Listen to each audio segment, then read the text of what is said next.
నమస్తే today Andhra news bulletin కి స్వాగతం. వార్తల్లోని వివరాలు. నిన్నటి విధ్వంసం నుంచి రేపటి వికాసం వైపు అమరావతి ప్రయాణం మొదలవుతుందని ముఖ్యమంత్రి చంద్రబాబు చెప్పారు. ప్రధాని మోదీ చేతుల మీదుగా రాజధాని పనులు పునఃప్రారంభమయ్యే రోజు రాష్ట్ర చరిత్రలోనే గొప్ప మలుపు అవుతుందన్నారు. మే 2న రాజధానిలో ప్రధాని మోదీ పాల్గొనే సభకు సంబంధించిన ఏర్పాట్లపై మంత్రులు, ఉన్నతాధికారులతో ఆయన ఉండవల్లిలోని నివాసంలో సమీక్షించారు.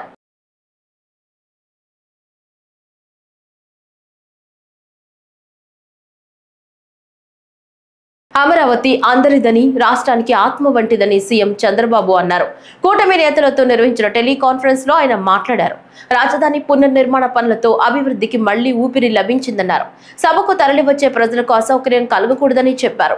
అమరావతి రాజధాని తెలుగువారి ఆత్మగౌరవానికి ప్రతీక అని పేర్కొన్నారు. అన్ని ప్రాంతాలను సమానంగా అభివృద్ధి చేస్తామన్నారు. ప్రజలను తప్పుదారి పట్టించే వ్యతిరేక శక్తుల పట్ల అప్రమత్తంగా ఉండాలని సూచించారు. రాజధానిలో రైతులను భాగస్వాములను చేస్తున్నట్లు చంద్రబాబు వివరించారు.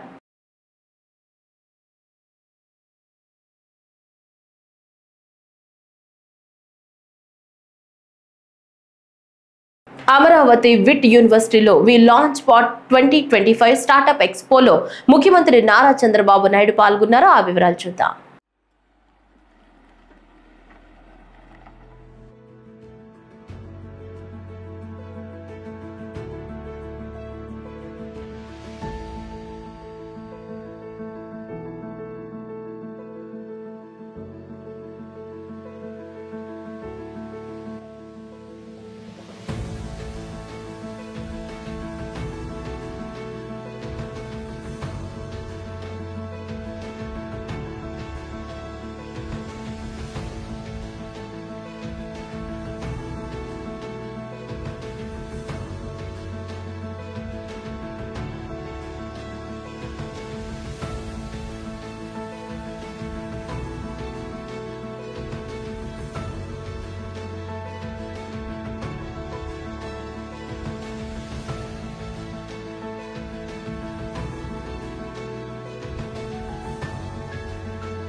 ఈరోజు ఇక్కడికి వచ్చినప్పుడు మీరు ఒక్కసారి చూస్తే విశ్వనాథం గారు ఒక మామూలు వ్యక్తి.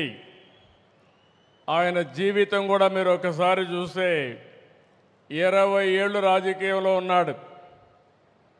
ఆ రోజుట్లో అన్నాదురైతో పార్లమెంట్లో ఉండి మళ్ళీ కరుణానిధితో కూడా పనిచేసి తర్వాత ఎంజీఆర్తో పనిచేసి తర్వాత జయలలిత క్యాబినెట్లో 2 ఏళ్ళు పనిచేసి తర్వాత వచ్చి విట్టు ప్రారంభించాడు. ఈ విట్టు ప్రారంభించినప్పుడు మీరు చూస్తే దగ్గర 180 మంది స్టూడెంట్స్తో ప్రారంభించాడు వెల్లూరులో.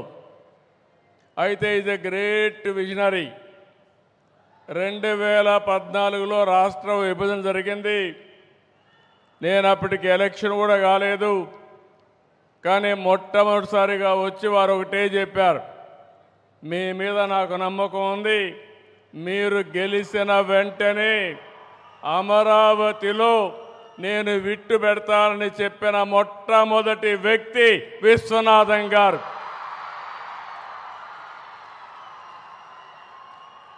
ఆ తర్వాత నేను గెలిచిన వెంటనే ఆయన రమ్మన్నాను. ఇక్కడ ల్యాండ్ కూడా మీరు ఒక్కసారి చూస్తే ప్రపంచంలో ఇలాంటి ఎక్స్పెరిమెంట్ ఎక్కడా జరగలేదు. ఒక వ్యక్తి మీద నమ్మకం పెట్టుకొని 29,000 మంది రైతులు 34,000 ఎకరాలు భూమి రాజధానికి ఇచ్చారు. మేము కూడా అభివృద్ధిలో భాగస్వాములు అవుతామని ఫార్మర్స్ ముందుకు వచ్చారు. అది ఒక టర్నింగ్ పాయింట్. మీ అందరికీ ఒక ఐడియా ఉంది, నేను ఎప్పుడు కూడా అభివృద్ధిలో ముందుంటాను. అందరమారిగా మాటలు చెప్పను. ఒక్కోసారి ట్రాక్ రికార్డు కూడా ఉంది. హైదరాబాద్లో ఎవ్వరు కూడా జూబ్లీ హిల్స్ అవతల ఏది చూడని రాళ్ళు రెప్పలు. అలాంటి రాళ్ల రెప్పల్లో భవిష్యత్తును చూసిన వ్యక్తి, భవిష్యత్తును చూసిన పార్టీ తెలుగుదేశం పార్టీ.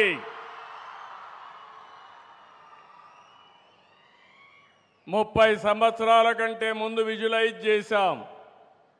భవిష్యత్తు ఏ విధంగా ఉంటుందో ఆలోచిస్తే ఆ రోజు నాకు అనిపించింది ఐటీకి భవిష్యత్తు ఉంది, అందిపుచ్చుకోవాలనే ఉద్దేశంతో నేను ఆ రోజు ప్రారంభించాను.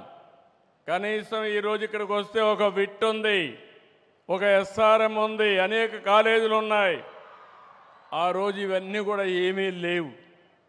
హైదరాబాద్లో ఏ విధంగా టెక్నాలజీ ప్రమోట్ చేయాలని బ్రెయిన్ స్టార్మింగ్ పెడితే ఆ రోజు ఒక ఆలోచన వచ్చింది. ఆ ఆలోచనలో పుట్టిందే హైటెక్ సిటీ. 14 నెలల్లో హైటెక్ సిటీ పూర్తి చేశాం. ఐటీకి ప్రాధాన్యత ఇచ్చాం. ప్రపంచంలో ఉండే కంపెనీస్ అన్నీ తీసుకొచ్చాం. మన తెలుగు వాళ్ళైతే నేను ఒక మాట చెప్తే చూసి రమ్మంటే చూసి రావడమే కాదు, కాల్చి పని చేసుకొని తిరిగి వస్తున్నారు తప్ప ఎక్కడా వెనకబడరు. గుంటూరు మేయర్ ఎన్నికల్లో కూటమి అభ్యర్థిగా పోటీ చేసిన కోవెలమూడి రవీంద్ర గెలుపొందారు. ఈ మేరకు అధికారులు ప్రకటించారు. కాబట్టి మనోహర్ నాయుడు రాజీనామాతో ఖాళీ అయిన మేయర్ పదవికి రాష్ట్ర ఎన్నికల సంఘం ఆదేశాల మేరకు సోమవారం ఎన్నిక నిర్వహించారు. కూటమి తరపున మేయర్ అభ్యర్థిగా కోవెలమూడి రవీంద్ర, వైసీపీ నుంచి అచ్చాల వెంకటరెడ్డి బరిలో నిలిచారు. అధికారులు ఈ రోజు ఎన్నిక నిర్వహించారు. కూటమి అభ్యర్థి కోవెలమూడి రవీంద్ర విజయం సాధించారు.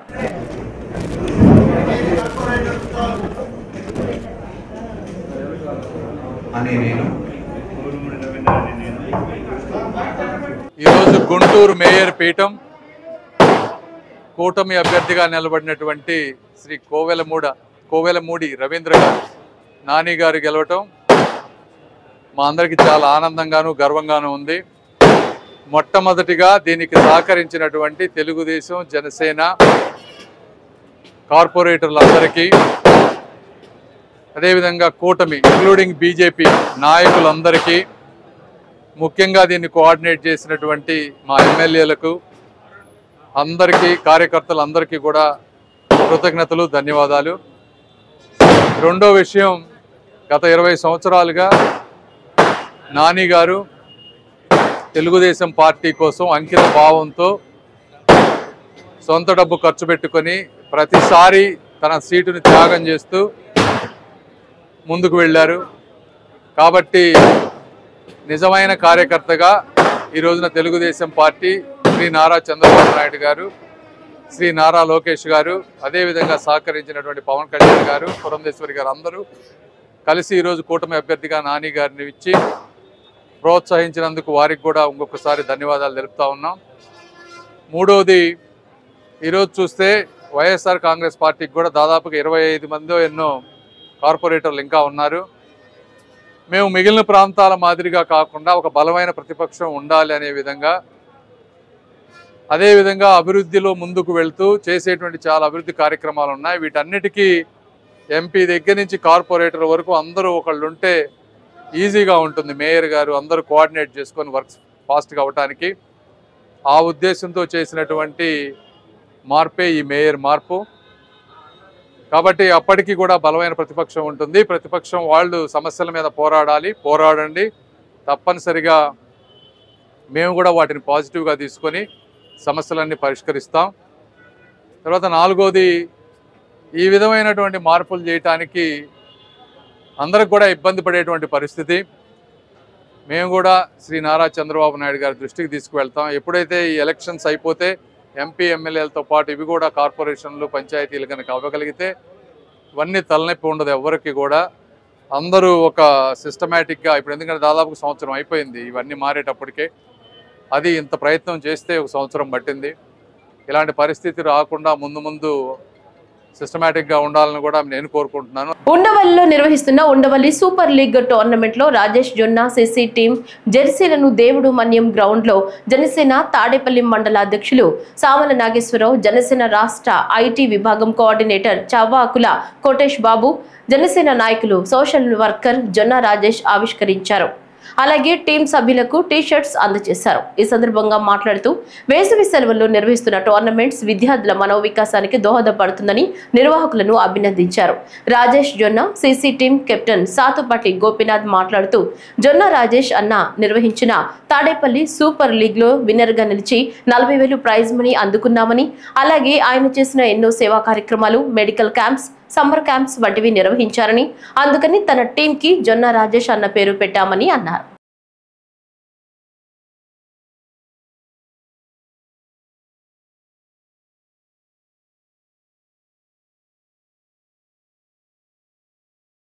ఎనిమిదవ తరగతి చదువుతున్న భరత్ తలసేమియా వ్యాధితో బాధపడుతున్నాడు. హక్కును చేర్చుకోవాల్సిన తండ్రి పిల్లాడి బాధ్యతలు భారమని వదిలి వెళ్లిపోతే తల్లిని హార్ట్అటాక్ రూపంలో ఫిబ్రవరి 15న విధి తల్లిని కూడా దూరం చేసింది.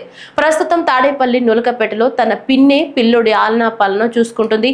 గత 3 సంవత్సరాలుగా జనసేన అండగా ఉండి బ్లడ్ డొనేషన్ క్యాంపులు నిర్వహించి సంవత్సరానికి సరిపడా రక్తాన్ని చిన్నారి బాలుడికి సమకూరుస్తుంది. ఈ మహత్ కార్యంలో భాగంగా జనసేన తాడేపల్లి 19వ వార్డు అధ్యక్షుడు కాశీమాల దినేష్ చక్రవర్తి ఆధ్వర్యంలో రక్తదాన శిబిరాన్ని ప్రారంభించారు.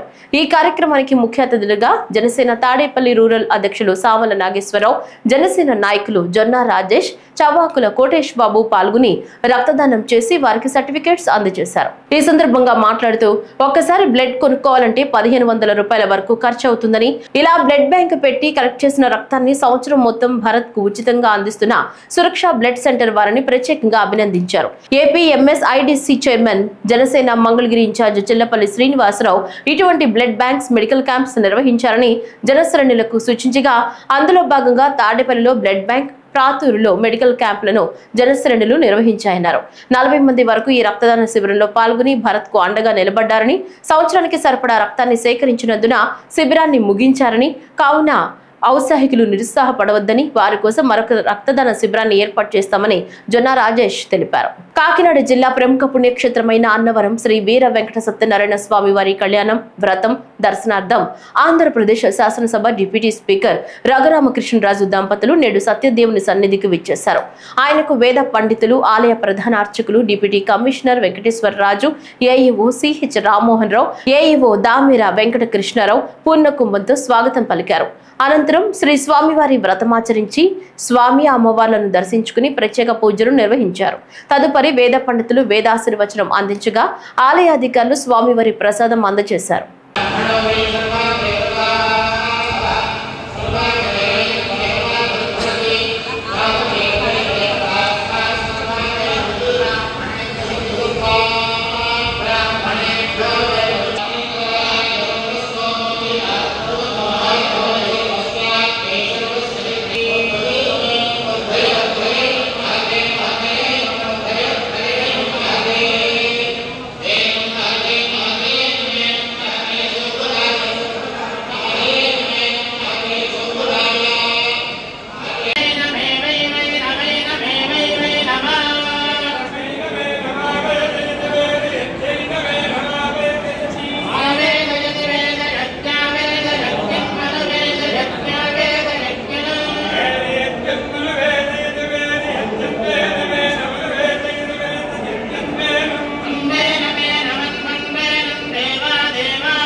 స్కూల్లో మధ్యాహ్నం భోజనం తయారు చేసే కార్మికులకు కనీసం 10,000 రూపాయలు ఇవ్వాలని డిమాండ్ చేస్తూ చిత్తూరు కలెక్టర్ కార్యాలయం వద్ద మధ్యాహ్న భోజన పథకం కార్మికులు ధర్నా నిర్వహించారు.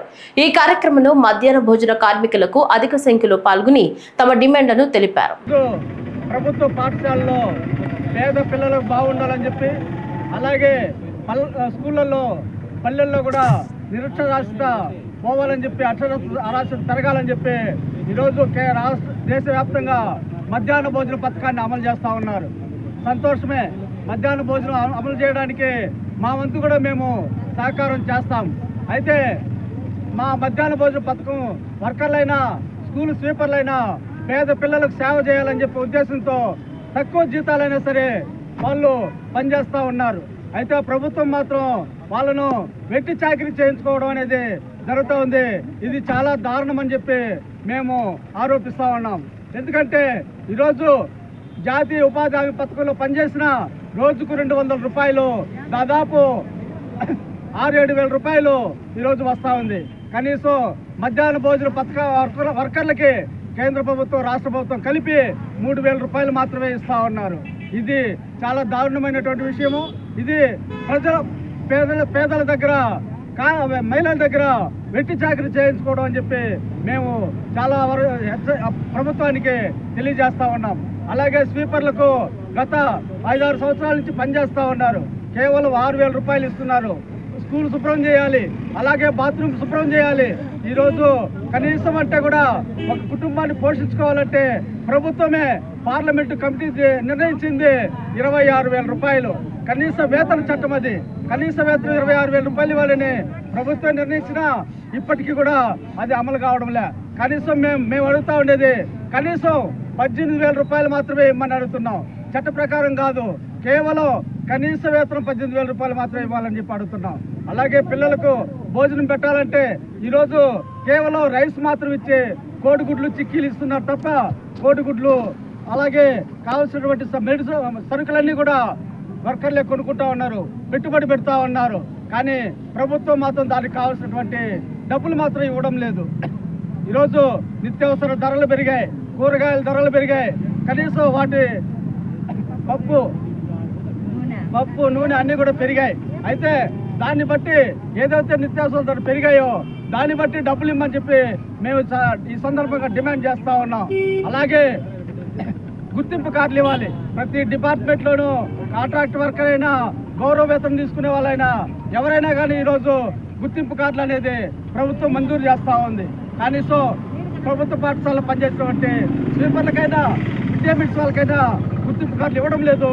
గుర్తింపు కార్డులు ఇవ్వాలని చెప్పి ఈ సందర్భంగా డిమాండ్ చేస్తా ఉన్నాం. సమాచార కమిషన్లు పూర్తి స్వేచ్ఛ, స్వతంత్రంగా పనిచేసేలా చట్టంలో మార్పులు చేయాలని ప్రజా పరిరక్షణ సమితి రాష్ట్ర ప్రధాన కార్యదర్శి ఏఆర్కే డేవిడ్ కేంద్ర రాష్ట్ర ప్రభుత్వాలను డిమాండ్ చేశారు. ప్రజా పరిరక్షణ సమితి ఆధ్వర్యంలో రాష్ట్ర స్థాయి రౌండ్ టేబుల్ సమావేశం గాంధీనగర్లోని ప్రెస్ క్లబ్ లో జరిగింది. ఈ సమావేశంలో ప్రజా ఉద్యమ సంస్థలు, విద్యార్థి సంఘాల నాయకులు, న్యాయవాదులు, మేధావులు, సమాచార హక్కు చట్టం మద్దతుదారులు పాల్గొన్నారు. ఎన్నో పోరాటాలు ఫలితంగా ఆర్టీఐ చట్టం వచ్చిందని, దేశంలో పాలన పారదర్శకంగా కొనసాగాలంటే ప్రభుత్వానికి ప్రజలకు మధ్య ఎటువంటి దాపరికం ఉండకూడదని ఆయన వ్యాఖ్యానించారు.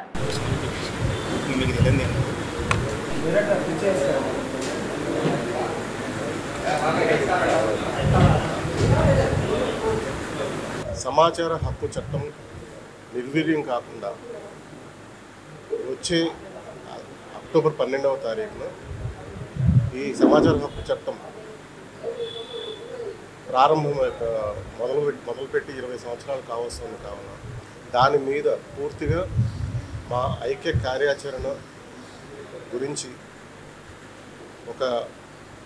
వివిధ కార్యక్రమాలు నిర్వహించే విధంగా రాష్ట్ర వ్యాప్తంగా వివిధ జిల్లాలలో అన్ని రకాల వేదికల నుండి అందరము కూడా సమిష్టిగా దీని మీద పూర్తిగా దీనికి సంబంధించిన ప్రాముఖ్యతని ప్రజానీకానికి అలాగే ప్రభుత్వానికి ఒక సంయుక్తంగా మాకు సంబంధించిన కార్యాచరణ విధానాన్ని దీన్ని పరిరక్షించుకునే విధంగా సమాచార హక్కుని చట్టాన్ని ప్రతి ఒక్కళ్ళు కూడా పరిరక్షించుకునే విధంగా ఏ రకమైన అడుగులు వేయాలో ఈరోజు ప్రజా పరిరక్షణ సమితి ఆధ్వర్యంలో అన్ని ప్రజా సంఘ రాష్ట్రంలో ఉన్నటువంటి అన్ని ప్రజా సంఘాలను కలుపుకొని ఈ రౌండ్ టేబుల్ సమావేశం ఏర్పాటు చేసినాం. ఈ రౌండ్ టేబుల్ సమావేశం యొక్క ముఖ్య ఉద్దేశం సమాచార హక్కు చట్టం 2005లో ఆరంభమై ఇప్పుడు 2025కు 20 సంవత్సరాలు పూర్తి చేసుకునబోతుంది. అయితే ఈ 20 ఏళ్ల కాల వ్యవధిలో ఈ సమాచార హక్కు చట్టాన్ని ఎంతవరకు ప్రజలకు ఉపయోగపడింది, ఎంతవరకు ప్రభుత్వాలు పారదర్శకంగా ఈ సమాచార హక్కు చట్టంపైన పనిచేసినారు, మళ్ళీ ఎందుకు సమాచార హక్కు చట్టం ఒక వజ్రాయుధంగా ఉన్నదాన్ని నిర్వీర్యపరుస్తూ చట్ట సవరణ 2022లో ఎందుకు చేసినారు అనే అంశాలపైన మేము కులంకషంగా చర్చించుకోవడం జరిగింది. ప్రజాపాలన వ్యవస్థలో పాలన పారదర్శకంగా ఉండాలి అంటే, ప్రతి పౌరుడికి పాలనలో ఏమి జరుగుతుందో తెలియాలి అంటే సమాచార హక్కు చట్టం అనేది చాలా అవసరము. ఆ అవసరతను గుర్తించినటువంటి పాలనా యంత్రాంగం ఏదైతే ఉందో వాళ్ళు చేసే అవినీతిని బయటపడుతుంది, వాళ్ళు చేసే అవినీతి ప్రజలకు తెలుస్తుందనే ఉద్దేశంతో దాన్ని నిర్వీర్యపరచడానికి 2022లో సవరణ పేరుతో తూట్లు పొడచడం జరిగింది. తద్వారా సమాచార హక్కు చట్టాన్ని కోరే ప్రతి పౌరులపైన అక్రమ కేసులు, తర్వాత దాడులు, తప్పుడు సమాచారం ఇవ్వడము. బేడబుడగ జంగం కులాన్ని వర్గీకరణ మునుపటి స్థితిలో ఉన్నట్లే ఎస్సీ జాబితాలో కొనసాగించాలని బేడబుడగ జంగం సంక్షేమ సంఘం అధ్యక్షుడు వనం నాగేశ్వరరావు డిమాండ్ చేశారు. 1950వ సంవత్సరం నుంచి రాజ్యాంగబద్ధంగా ఎస్సీ జాబితాలో కొనసాగుతున్నామని, రాష్ట్ర విభజన తర్వాత కూడా 2023 అక్టోబర్ 10వ తేదీ వరకు కొనసాగినట్లు తెలిపారు. ఎస్సీ వర్గీకరణకు సంబంధం లేకుండా ఇప్పటి వరకు ఎస్సీ జాబితాలోనే కొనసాగిన తమ కులాన్ని ప్రస్తుతం ఆన్లైన్లో నిలుపుదల చేయడం వల్ల తీరని అన్యాయం జరుగుతుందని తెలిపారు. నూతన ఎస్సీ వర్గీకరణ అనంతరం ప్రభుత్వం తమ కులాన్ని గ్రూప్ ఏలో పెట్టి సామాజిక న్యాయం జరిగేలా చూడాలని ప్రభుత్వాన్ని నాగేశ్వరరావు కోరారు. ప్రస్తుతం రాష్ట్ర ప్రభుత్వం వర్గీకరణ ప్రక్రియను ప్రారంభం చేసింది. ఆర్డినెన్స్ తీసుకొచ్చారు. ఏబిసిగా విభజించి గ్రూప్ చేసి ప్రభుత్వ సంక్షేమ ఫలాలు కానీ, అదేవిధంగా కేంద్ర రాష్ట్ర ప్రభుత్వం నుంచి వచ్చే పథకాలు కానీ, ఉద్యోగ నియామకాల్లో కానీ కొనసాగిస్తూ ఉన్నారు.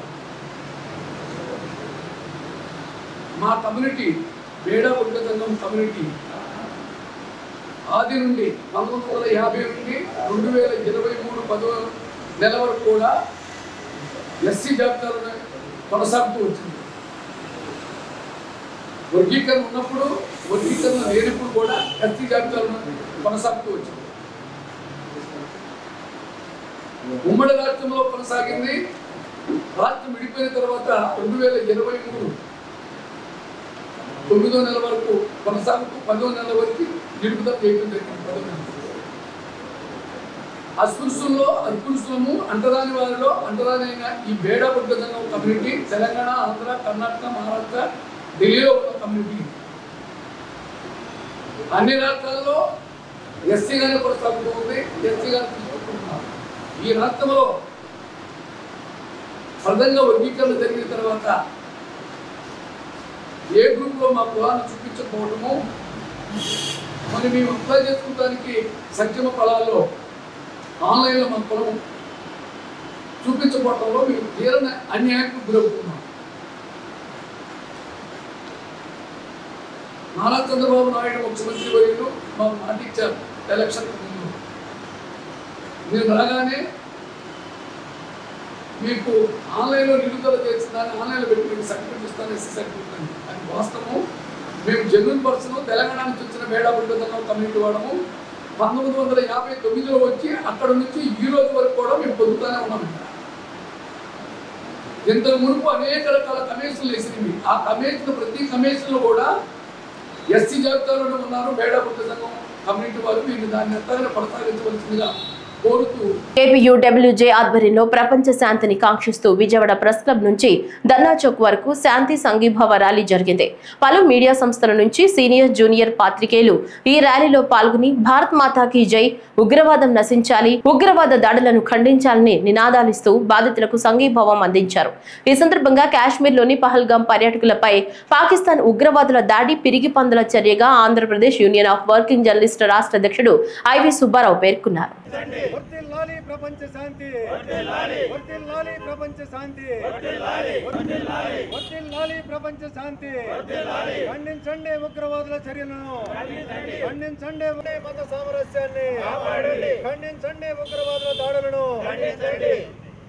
ఖండించండి ఉగ్రవాదుల దుశ్చర్యలను, ఖండించండి ఉగ్రవాదుల దుశ్చర్యలను. వర్ధిల్లాలి ప్రపంచ శాంతి. కాశ్మీర్లో ఉగ్రవాదులు యాత్రికులపై జరిపిన దాడుల్ని యావత్ రాష్ట్రంలోని జర్నలిస్టుల పక్షాన ఆంధ్రప్రదేశ్ వర్కింగ్ జర్నలిస్ట్ యూనియన్గా మేము తీవ్రంగా ఖండిస్తున్నాం. ఈ నేపథ్యంలో ప్రపంచ శాంతిని కాంక్షిస్తూ ఉగ్రవాద చర్యలను వ్యతిరేకిస్తూ ఈరోజు రాష్ట్ర వ్యాప్తంగా కూడా జర్నలిస్టులందరినీ కలుపుకొని ఆంధ్రప్రదేశ్ వర్కింగ్ జర్నలిస్ట్ యూనియన్ తరఫున శాంతి కార్యక్రమాలను, ర్యాలీలను నిర్వహించడం జరుగుతుంది. 27 మంది యాత్రికుల్ని అక్కడ హతమార్చటం, అందుట్లో మన రాష్ట్రానికి చెందిన చంద్రమౌళి మధుసూదనరావు గారు కూడా బలి కావటం అందరికీ తెలిసిందే. ఈ ఉగ్రవాదుల చర్య అనంతరం పాకిస్తాన్ ఇటు భారతదేశ దౌత్య సంబంధాలు కూడా దెబ్బతింటాం, తదనుగుణంగా రెండు దేశాల్లోనూ అశాంతి వాతావరణం నెలకొనటం, అనేక రంగాల మీద ఆ ప్రభావాలు చూపటం మనందరం చూస్తున్నాం. అందుకనే యావత్ ప్రజానీకం ఈ శాంతిని కాంక్షించాలని మేము కోరుకుంటూ తిరిగి శాంతి పరిస్థితిని నెలకొనాలి. ఉగ్రవాద మోకల్ని వాళ్ళ చర్యలు అంతమయ్యే వరకు ప్రజలు శాంతియుతంగా దాన్ని ఎదుర్కొని వాళ్ళని అనసాల్సిన అవసరం ఉందని తెలియజేస్తూ జర్నలిస్టుల పక్షాన మేము ఈరోజు శాంతి ర్యాలీలు నిర్వహిస్తున్నాం. శాంతమైనటువంటి కాశ్మీర్ లోయలో అల్లకల్లోలం సృష్టించినటువంటి ఉగ్రవాద మూకల్ని తుదముట్టించే కార్యక్రమానికి కేంద్ర ప్రభుత్వం శ్రీకారం చుట్టడం శుభపరిణామం. దేశవ్యాప్తంగా నిరసన ర్యాలీలు జరుగుతూ ఉన్నాయి. పార్టీలతో సంబంధం లేకుండా, ప్రాంతాలతో సంబంధం లేకుండా అక్కడ జరిగినటువంటి ఈ విధ్వంసాన్ని అన్ని స్థాయిల వారు, అన్ని వర్గాల వారు ఖండిస్తూ ఉన్నారు. ఇప్పటికే కేంద్ర రాష్ట్ర ప్రభుత్వాలు ఈ విషయాన్ని సీరియస్గా తీసుకున్నాయి. కేంద్రం అయితే ఇప్పటికే దీనిపైన చర్యలు ఆరంభించింది. రాష్ట్ర ప్రభుత్వం కూడా ఒక పాకిస్తాన్ నుంచి వచ్చినటువంటి వ్యక్తులు ఎవరైతే ఉన్నారో రాష్ట్రంలో వారందరూ కూడా ఒక డెడ్ లైన్ విధించి వెళ్ళిపోవాలని అటు కేంద్రం ఇటు రాష్ట్రం కూడా హెచ్చరికలు జారీ చేసినటువంటి నేపథ్యంలో ఇది శుభపరిణామం. కాదంబరి జత్వానీతో కూటమి ప్రభుత్వం పెట్టించిన తప్పుడు కౌంటర్ కేసు దేశంలో ఒక దుష్ట సంప్రదాయానికి రోల్ మోడల్ గా మిగిలిపోతుందని వైఎస్ఆర్సీపీ లీగల్ సెల్ అధ్యక్షుడు ఎం మనోహర్ రెడ్డి మండిపడ్డారు. తాడేపల్లిలోని ఆ పార్టీ కేంద్ర కార్యాలయంలో మీడియాతో మాట్లాడుతూ అధికార దుర్వినియోగానికి ఈ కేసు పరాకాష్ఠగా మారిందని ఆగ్రహం వ్యక్తం చేశారు. న్యాయస్థానాల్లో మ్యాజిస్ట్రేట్ ముందు ఏనాడు పోలీసులపై ఫిర్యాదు చేయని జత్వానీతో 7 నెలల తర్వాత కూటమి ప్రభుత్వం కావాలని పిలిపించి తప్పుడు ఫిర్యాదు చేయించిందని, దేశంలోనే ఇటువంటి కౌంటర్ కేసు ఇదే మొదటిదన్నారు. ఏప్రిల్ 24, 2024న ఆమె కండిషనల్ బెయిల్ మంజూరైంది. తర్వాత ఆ కండిషనల్ బెయిల్ ప్రకారం 23 రోజుల తర్వాత బెయిల్ వచ్చిన 23 రోజుల తర్వాత మోడిఫికేషన్ జరిగి కండిషన్స్ రిలాక్స్ చేశారు. ఈ మధ్యకాలంలో ముంబైలో అరెస్టు చేసినప్పటి నుంచి విజయవాడ కోర్టుకు తీసుకొచ్చినప్పుడు కానీ, పోలీస్ కస్టడీలో కానీ ఎక్కడా అధికారులపైన ఆమె ఒక ఆరోపణ చేయలే, కోర్టుకు చెప్పలే. నాతో చట్టపరంగానే పోలీసులు వ్యవహరించారు, నన్నేమి ఇబ్బంది పెట్టలేదని మేజిస్ట్రేట్ గారి ముందు చెప్పడం కూడా జరిగింది. ఆమె ఎలాంటి కంప్లైంట్ కూడా ఇవ్వలే. ఈవెన్ పోలీసు వాళ్ళు పోలీస్ కస్టడీలో ఇంట్రాగేషన్స్ అడ్వకేట్ సమక్షంలో జరిపినప్పుడు కూడా ఆమె చెప్పిన విషయాలన్నీ మధ్యవర్తులు రాసిన తర్వాత మధ్యవర్తులు సంతకాలు పెట్టారు, కానీ ఆమె రిఫ్యూజ్ చేసింది సంతకం పెట్టడానికి.